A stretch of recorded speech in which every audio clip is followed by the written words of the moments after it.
इस कार्यक्रम की अध्यक्षता कर रहे हैं बसपा के जिला अध्यक्ष, अरवल जिला अध्यक्ष मनोज यादव जी।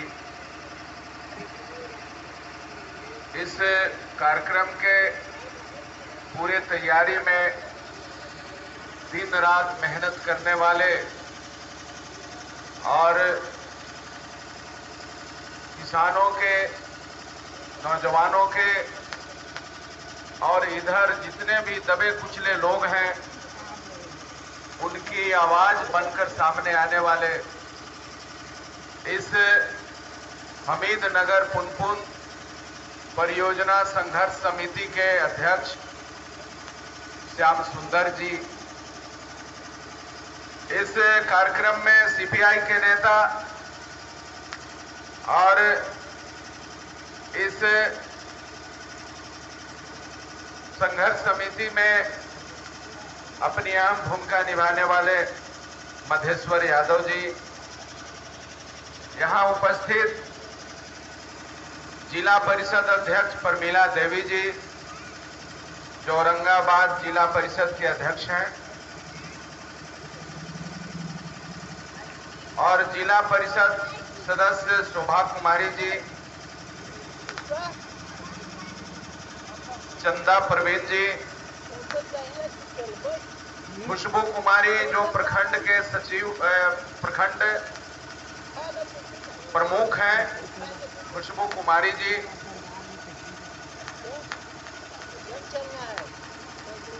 मुखिया शंकर साव जी,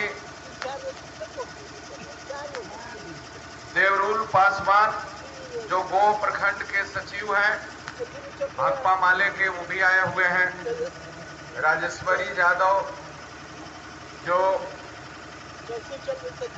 अरवल से आए हैं, सुनील जी आए हैं,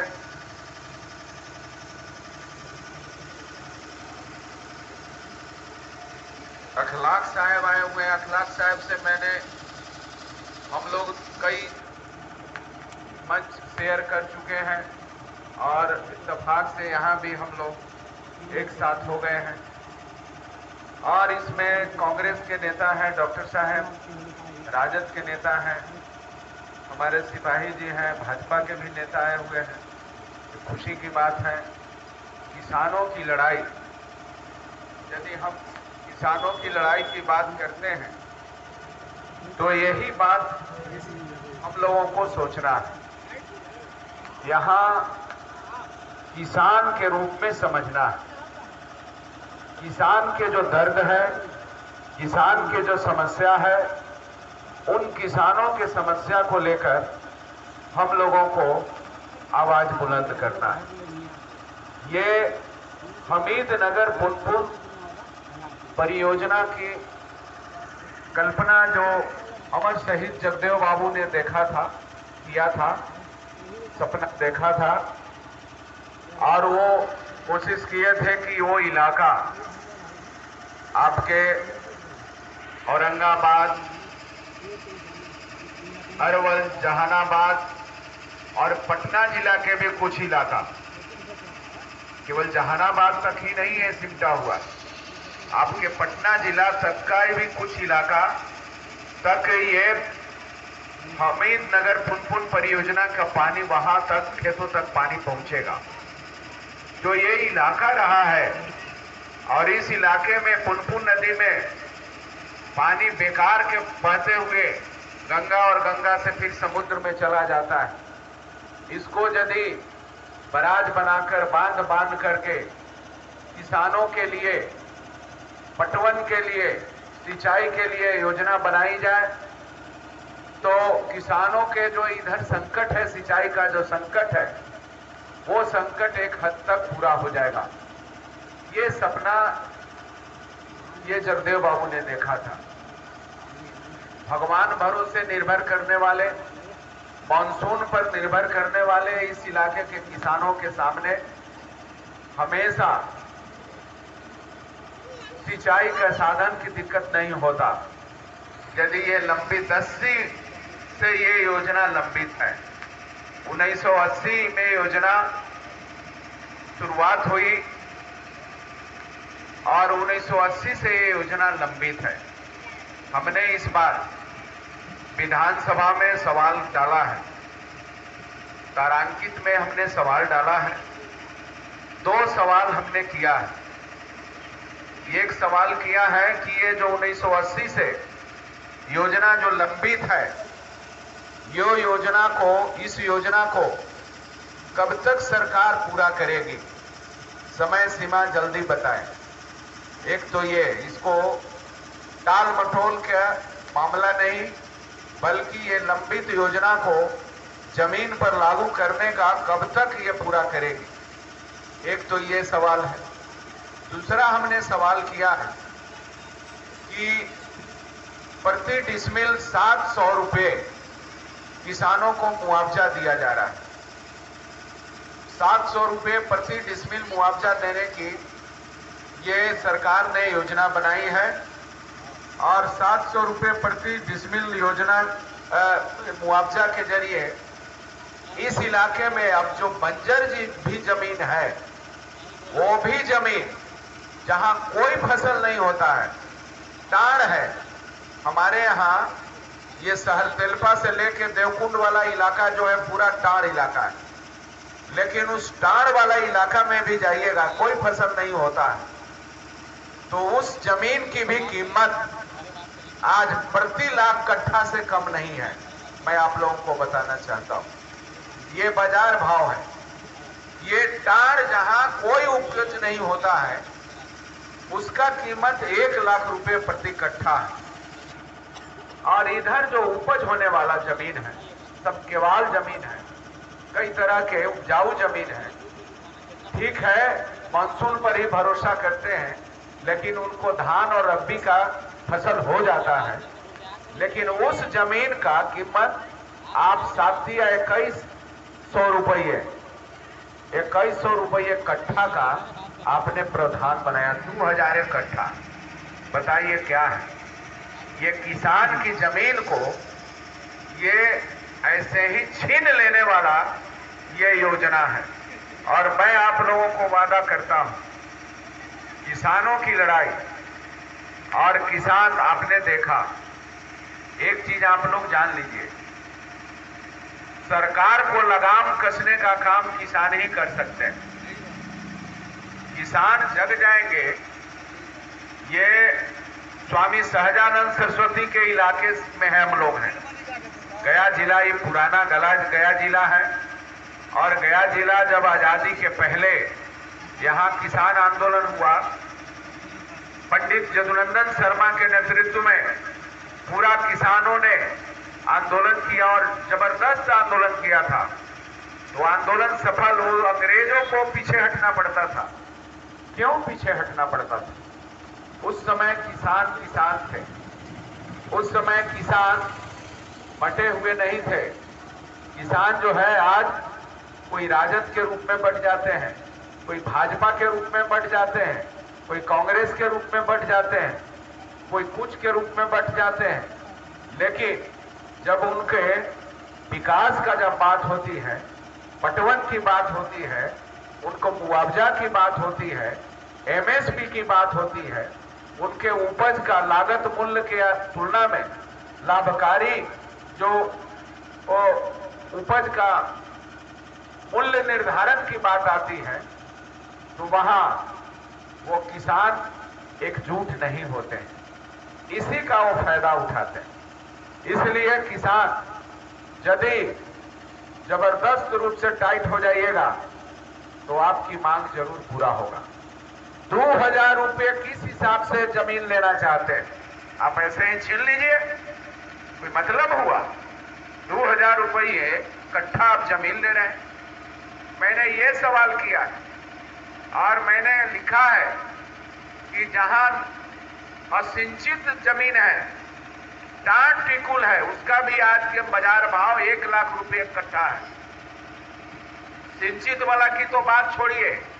और 4 गुना सरकार का नियमावली है कि बाजार मूल्य से 4 गुना आपको मुआवजा देना है। और जहां बासगीत जमीन है उसका अलग भाव हो जाता है, उसका कीमत और ज्यादा हो जाता है। इसलिए बात समझ लीजिए कि कम से कम 60 लाख रुपए बिगहा, 60 लाख रुपए बिगहा कम से कम, ज्यादा से ज्यादा 80 लाख रुपए बिगहा यदि आप देते हैं तो जमीन अधिग्रहण करिए। जमीन जो है ये किसानों के, मजदूरों के, किसानों के लिए जमीन क्या है? जमीन उनकी पूंजी है, जमीन उनका अस्मिता है, जमीन उनकी प्रतिष्ठा है। और एक चीज जान लीजिए, जमीन के लिए किसान जान दे देते हैं लेकिन जमीन से 1 इंच पीछे नहीं हटते। इस बात को समझिए। तो हम लोगों ने ये सवाल उठाया और 22 तारीख है यहां पहुंच रही है ये टीम, विधानसभा के दायरे में पहुंच रही है। तो 22 तारीख के आपके उस कार्यक्रम को हम वहां भी, पटना में भी संबोधित करेंगे। तो ये बात, हम लोगों का सत्र चलेगा और 22 तारीख के लगता है छुट्टी है, बिहार दिवस है इसलिए छुट्टी है। तो लेकिन मैं आप लोगों को बताना चाहता हूं कि इस संदर्भ में जो जो मैटर आया है, तारांकित सवाल तो मैंने किया ही है, मैं इसको लेकर एक ध्यानाकर्षण सवाल भी मैं करूंगा सरकार के सामने।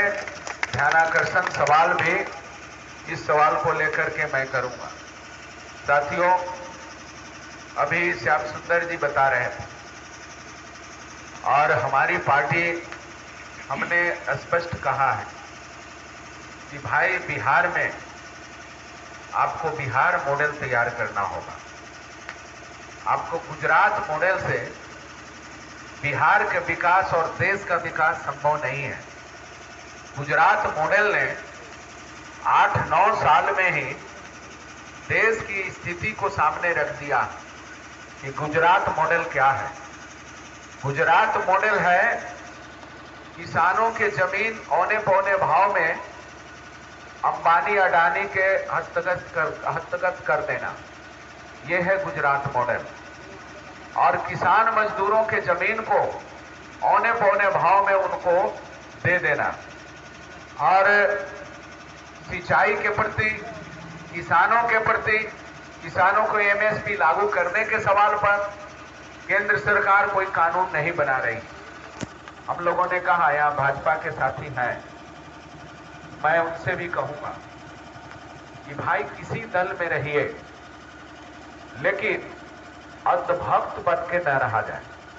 हमारे दल में भी जो लोग हैं उनको भी मैं कहूंगा कि आप महानंद जी जो कह रहे हैं, दीपंकर जी जो बात कह रहे हैं, उनको अक्षरशः लागू मत करिए, मानिए मत। उनको आप बहस करिए, आप चेतना के अंदर, आप अपनी जो चेतना है उस चेतना से तजवीज करिए, उसका मूल्यांकन करिए। ये जो बात कह रहे हैं वो आपके लायक बात है कि नहीं, किसानों के लायक बात है कि नहीं, मजदूरों की लायक बात है कि नहीं, आपके हित की बात है कि नहीं, वो बात करिए। लेकिन जैसे ही आपकी बात, आपके हित की बात, आपके अधिकार की बात, आपके मर्यादा की बात, आपके सम्मान की बात जैसे ही जब लेकर के आगे बढ़ेंगे तो श्याम सुंदर जी के तरह आप पर भी मुकदमा होना शुरू हो जाएगा। ये है सत्ता का खेल कि गरीबों के पक्ष में, मजदूरों के पक्ष में, किसानों के पक्ष में यदि आप खड़े होते हैं तो आपको झूठे मुकदमे कर दिए जाएंगे। अभी बहुत ही संकट का दौर चल रहा है, महंगाई चरम पर है और भाजपा के साथियों से पूछिए तो उनका कहना है कि महंगाई नहीं है। महंगाई कहाँ है? मोटरसाइकिल चल ही रहा है, गाड़ी चल ही रही है, सब कुछ हो ही रहा है, दिक्कत क्या है? तो मैं आप लोगों को कहना चाहता हूं कि ऐसा नैरेटिव, ऐसा पोजीशन किसी की भी सरकार में नहीं हुआ था जब उसके दल के लोग जमीनी सच्चाई को भी दरकिनार करके उनके पक्ष में हाथ उठा करके खड़ा हो जाते थे। ऐसा स्थिति नहीं हुआ था। आज महंगाई चरम पर है और महंगाई चरम पर हमको बोलना पड़ेगा कि महंगाई है और आप भी प्रभावित है। यहां जो है ये स्थिति है, इस बात को समझना है। तो इसलिए मैं आप लोगों को कहना चाहता हूं कि इस सवाल को लेकर, महंगाई का सवाल हो, लोकतंत्र की रक्षा का सवाल हो, अब संसद में बोलने नहीं दिया जा रहा है, विधानसभा में बोलने नहीं दिया जा रहा है, संसद में बोलने नहीं दिया जा रहा है। विधानसभा में भी बात आई कि भाई आप बोलने नहीं दिए, माइक तोड़ दिए, इसलिए माइक तोड़ दिए। ऐसी बात नहीं, हम वहां के गवाह हैं। जिस तरह से उत्तेजित होकर के उन्होंने माइक तोड़ा था, ऐसा कोई नहीं करता है। ये उत्तेजना नहीं चाहिए। संसद विधानसभा में आप अपनी बात रखिए। वहां लड़ाई करने के लिए आपको नहीं भेजा गया, वहां फैटाफैटी के लिए नहीं भेजा गया।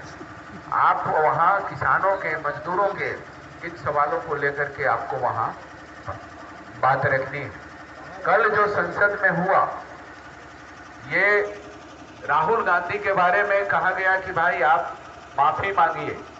उनका कहना है कि हम सांसद हैं, हम भी मेंबर ऑफ पार्लियामेंट हैं और हमें भी बोलने का अधिकार है और हमारा भी पक्ष रखना है।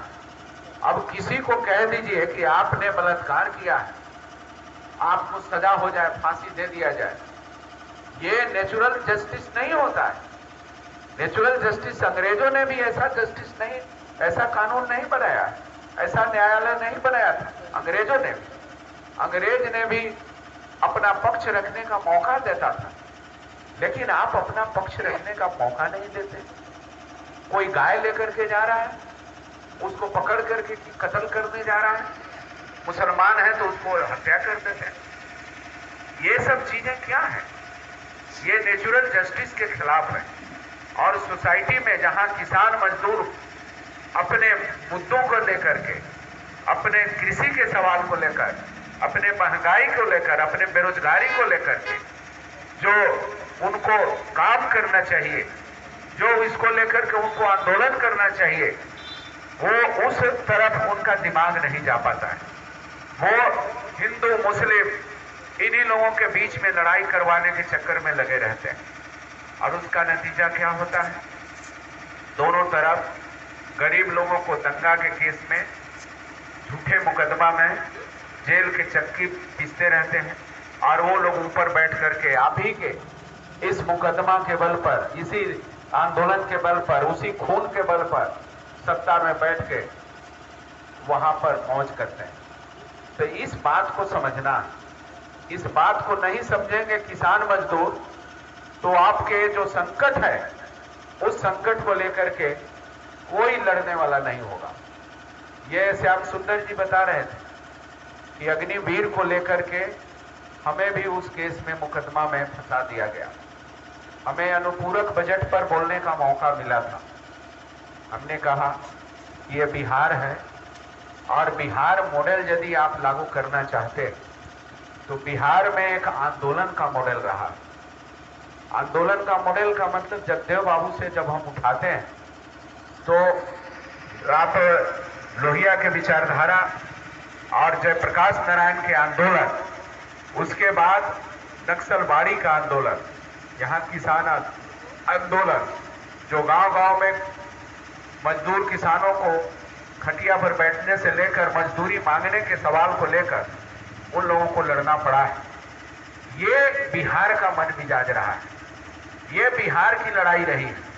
और इस लड़ाई में अच्छे यूनिवर्सिटी में पढ़ने वाले लड़के अपने पढ़ाई छोड़कर, अपने कैरियर छोड़कर किसान मजदूरों के इस सच्चाई की लड़ाई, उनकी जो हकीकत लड़ाई है, उनके जो मान सम्मान के जो जिनविन लड़ाई है, उस लड़ाई में वो कूद पड़े। इसलिए मैं आप लोगों से कहना चाहता हूं कि इस लड़ाई को मन मिजाज वाला रहा है बिहार। तो ये बिहार में यदि यहाँ पथ के लेकर के बिहार के नौजवान यहाँ संघर्ष पर किए थे अपने कैरियर के लिए, अपने सेना को बचाने के लिए। 4 साल का सेना का कैसा होगा, कैसा देश का रक्षा करने वाले लोग होंगे। पूरे सेना के जो एक्सपर्ट लोग हैं, उसके जो पदाधिकारी हैं, वो कह रहे हैं कि कहीं से ये उचित कदम नहीं है, ये सही कदम नहीं है, लेकिन सरकार किसी को मानती नहीं, वो सुनती नहीं है। और नौजवान जो आंदोलन किया उसमें कई मुकदमे हुए, जेल में गए। मैंने विधानसभा में ये सवाल किया, ये अनुपूरक बजट के दौरान हमने बिहार मॉडल के तहत ये बात को रखी कि यहाँ जो अग्निवीर के तहत ये जो आंदोलन किए थे, उन नौजवानों के ऊपर जितने भी मुकदमा है, आप बिहार मॉडल पेश करना चाहते हैं तो ये आंदोलन का मॉडल है और आंदोलन पर दमन करने वाला नहीं। आप ही की सरकार जब बनी, ये सरकार जब बनी, नीतीश कुमार जी ने यहाँ 74 आंदोलन करने वाले लोगों को पेंशन आपने दिया। पेंशन क्यों दे रहे हैं? आज ये मान रहे हैं उस समय की सरकार ने तो जेल डाला था, जेल में डाला था। ये 74 वाले आंदोलन करने वाले लोगों को देशद्रोह का मुकदमा करके जेल में बंद कर दिया गया था। लेकिन जब आपकी सरकार बनी तो आप पेंशन दे रहे हैं। क्यों पेंशन दे रहे हैं? इसलिए दे रहे हैं कि उस समय जो आंदोलन किए थे वो लोग सही लड़ाई लड़ रहे थे, सही लड़ाई को आगे बढ़ा रहे थे। और आज उसी तरह के अग्निपथ वाले लोग जो लड़ाई लड़े हैं, वो सही लड़ाई लड़े हैं, उसको भी आप केस मुकदमा वापस करिए। हमने विधानसभा में सवाल उठाया है, आप लोग सुने होंगे, जो कोई भी इस बात को सुने होंगे तो इस बात को जोरदार तरीके से हमने स्पष्ट कहा कि सरकार के साथ मैं खड़ा हूं। जिन मुद्दों को लेकर के मैं सरकार के साथ खड़ा हूं, लेकिन जनता के मुद्दा और सरकार का मुद्दा आमने सामने होगा तो मैं सरकार के साथ नहीं रहूंगा, मैं जनता के साथ रहूंगा। मैं कुछ खास मुद्दों को लेकर, जहां अभी लोकतंत्र बचाने का सवाल है, जहां अभी संविधान बचाने का सवाल है, जहां अभी आजादी बचाने का सवाल है, और जिस ताकत से खतरा है, जहां संविधान को उलट देने की कोशिश की जा रही है, और अभी सभी लोगों को अच्छा लग रहा होगा। मैं भूमिहार जाति के लोगों से भी कहना चाहता हूं, या भाजपा के जो समर्थक है उनसे भी कहना चाहता हूं, कि अभी बाबा लोगों की बात तो अच्छी लगती होगी कि भाई मनुस्मृति लागू हो जाए, कोई दिक्कत नहीं, लेकिन आपके बेटा का पढ़ाई खत्म हो जाएगा। आपका बेटा जो इंजीनियर बना है, डॉक्टर बना है, जो क्लर्क बना है, जो IAS IPS बन रहा है, किसान का बेटा तो नहीं बनेगा।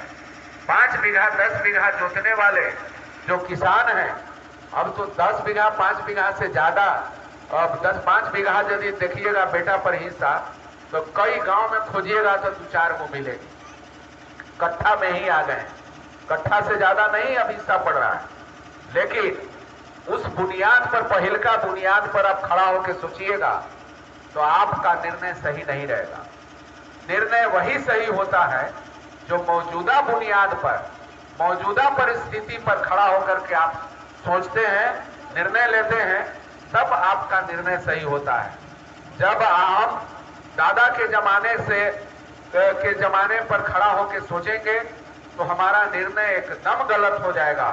इसलिए आज की तारीख में कि हमारे खेत का हाल क्या है, हमारे MSP जो मिनिमम सपोर्ट राशि जो है मिलना चाहिए, प्राइस मिलना चाहिए, न्यूनतम समर्थन मूल्य जो अनाज का मिलना चाहिए, उपज का, उस मिल रहा है कि नहीं, वहां से शुरू करिएगा तो आप आज की तारीख में खड़ा होकर सोचिएगा तो आप भूल जाइएगा कि मैं भूमिहार हूं, कोई भूल जाएगा कि हम यादव हैं, कोई भूल जाएगा कि ब्राह्मण है, राजपूत है, कोयरी है, सुसाद है, क्या है, सारे लोग मजदूर हैं।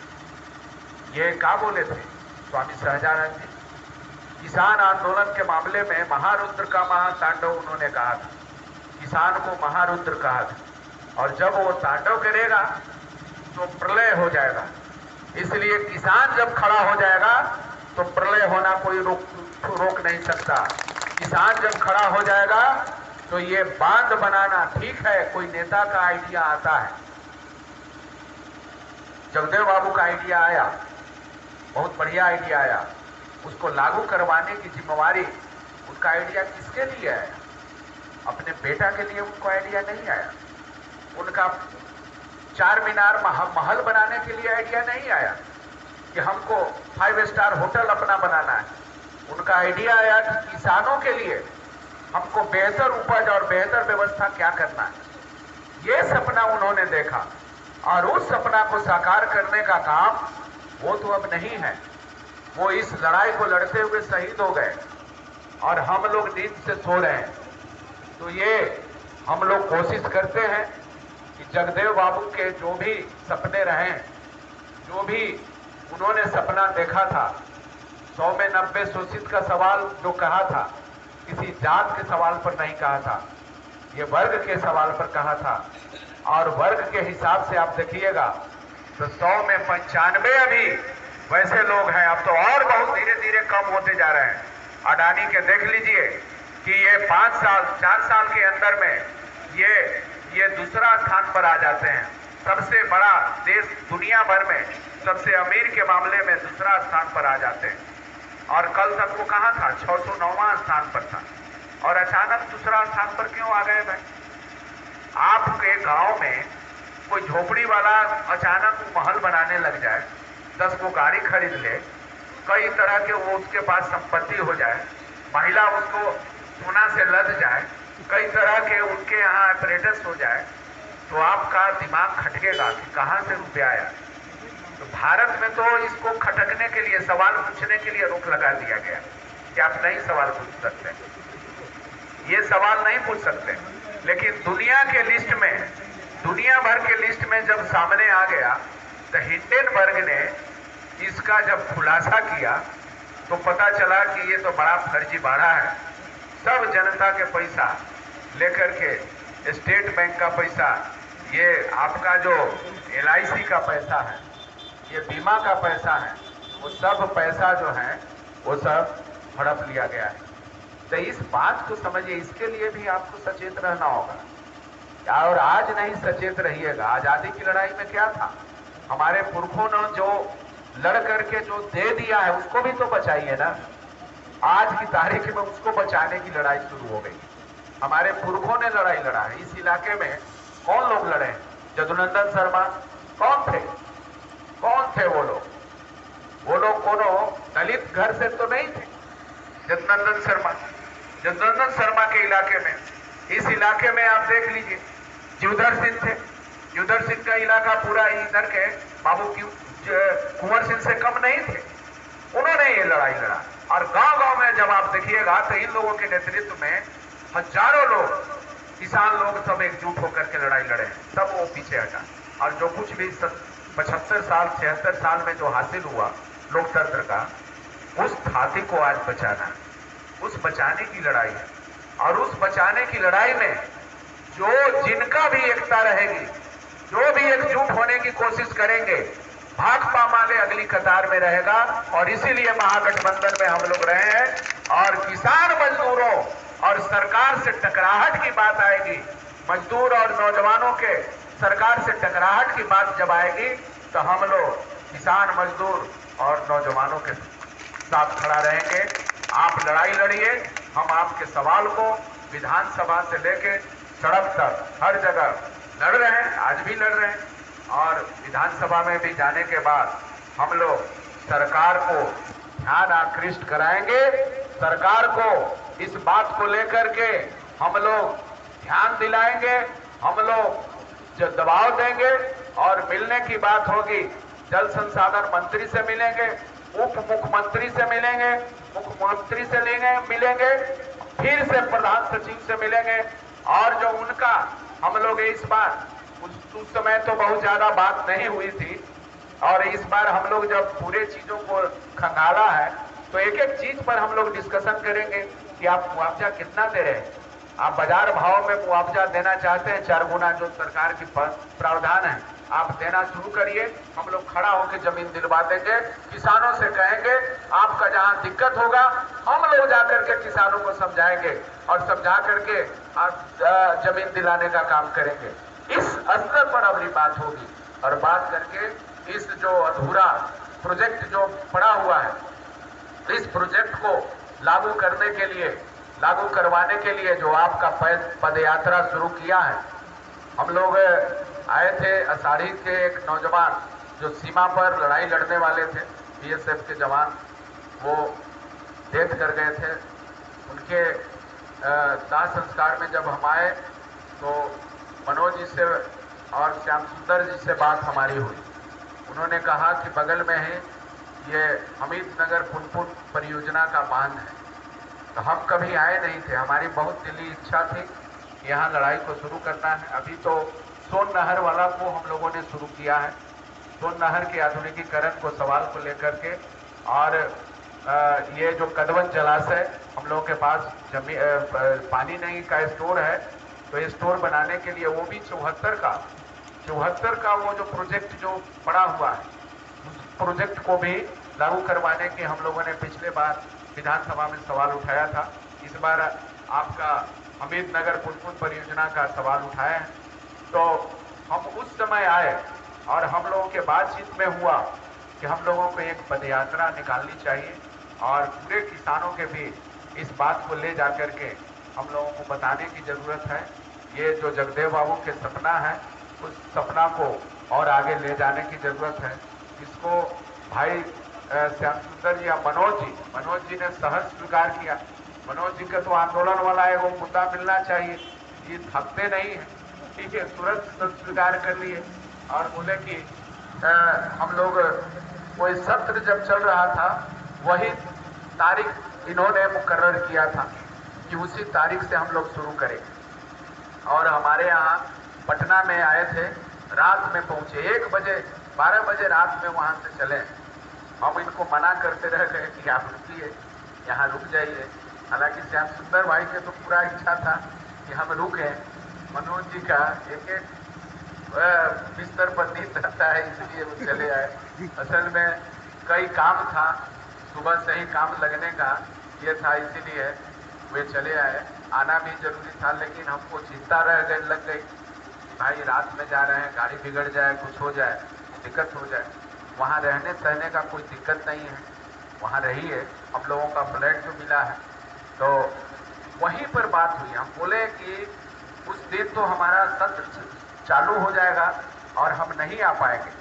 तो इन्होंने कहा कि आपका जिस दिन छुट्टी रहेगा उसी छुट्टी के दिन हम डेट रखते हैं। तो हमारे कहने के बाद ये 18 तारीख का डेट रखे हैं, इसलिए ना आने का सवाल ही नहीं था। अब ये हाथ में थोड़ा सा शून्य काल में सवाल डालने जा रहे थे, नया चश्मा लगाए तो थोड़ा सा देखने में दिक्कत हुआ। सीढ़ी में उतरने के क्रम में थोड़ा सा ये पाँव में चोट लग गई, तो हम बोले कि चले आएंगे। इसके लिए पाँव में न लगा है, पैर में तो लगा नहीं है, पैर से हम लोग आ जाएंगे। हमारे इसी पर एक कवि ने कहा कि तुम मेरे दोनों पैर काट दोगे तब भी मैं चलूंगा, तब भी मैं पहुंचूंगा अपने मंजिल पर। तुम मेरे दोनों हाथ काट दोगे तब भी बजाऊंगा मैं धून। तुम मेरे दो जीभ भी काट दोगे तब भी गाऊंगा क्रांतिकारी गीत। मैं जनता की गीत कोई गाने से रोक नहीं सकता। इसलिए साथियों, इस लड़ाई को और हम यही उम्मीद करेंगे कि यहाँ जितने भी लोग हैं, ये आपके मुद्दे हैं। यहाँ आए हैं, इतने लोगों का मुद्दा नहीं है, पूरे लोगों का मुद्दा है। लेकिन अभी सब लोग नहीं आए, तो कुछ ही लोग जगह रहते हैं और कुछ ही लोगों की जिम्मेवारी रहती है व्यापक लोगों को जगाने का। यहाँ जो लोग आए हुए हैं, ये जगे हुए लोग अपना काम छोड़ करके, महिलाएं, सारे जनप्रतिनिधि, यहाँ सब दूसरे जगह काम छोड़ करके और यहाँ आए हैं जिन मुद्दों को लेकर। ये आसान काम नहीं है। आप आए हैं, इसका मतलब है कि आपके दिल में है कि बनना चाहिए, और हम दबने वाले नहीं हैं, हम बना करके ही दम लेंगे, ये जज्बा लेकर के आए हैं। इसलिए हम आप लोगों से कहेंगे कि गांव-गांव से चलो, गांव-गांव से निकलो, बस्ती-बस्ती से निकलो, गांव-गांव से निकल करके, बस्ती-बस्ती से निकल करके इस मुहिम में शामिल होइए और जिसको 1 डेग का ही सहायता है, सहयोग दे सकते हैं, जो 10 डेग सहयोग दे सकते हैं, जो 5 डेग सहयोग दे सकते हैं, जो अंत तक सहयोग दे सकते हैं, वो सब लोगों की यहाँ भूमिका है। सब लोग कुछ न कुछ जरूर सहयोग करिए। यही बात कहते हुए आप तमाम साथियों को इस लड़ाई को आगे तक पहुंचाने के लिए और सरकार के संज्ञान में आपका पदयात्रा जरूर आएगा, अंदर भी आवाज आएगा और बाहर भी आप लड़ाई लड़ रहे हैं, विधानसभा के अंदर भी हम आवाज बुलंद करेंगे। इस लड़ाई को सरकार के संज्ञान में इस बार हम लोग ला करके ही दम लेंगे। हम उम्मीद करते हैं कि इस लड़ाई को, इस आप पदयात्रा को आप लोग सफल बनाएंगे। यही बात कहते हुए एक बार फिर आप साथियों ने जो पूरा धीरज के साथ हमारी बात को सुना है, एक बार फिर हम अपनी पार्टी भाकपा माले की ओर से, महागठबंधन की ओर से और अरवल की जनता की ओर से आप तमाम लोगों को क्रांतिकारी अभिनंदन करते हुए आप लोगों को एक बार फिर शुक्रिया अदा करते हुए मनोज जी के, श्याम सुंदर जी के और मधेसर जी के, जो ये 3 लोग इसके जो कर्ता धर्ता हैं, उन तमाम लोगों को एक लोग खड़ा हुआ और कई लोग शामिल हो गए। इसलिए ये लोग जो खड़ा हुए, पहले तो श्याम सुंदर जी ही शुरू किए, मनोज जी शामिल हुए, हम लोग शामिल हो गए, कौन जानता था। तो इसलिए अकेले चलो कारवां लोग जुड़ते जाएंगे और कारवां बनता जाएगा। इसलिए साथियों इस तमाम लोगों को एक बार फिर बहुत बहुत शुक्रिया अदा करते हुए मैं अपनी बात समाप्त करता हूं।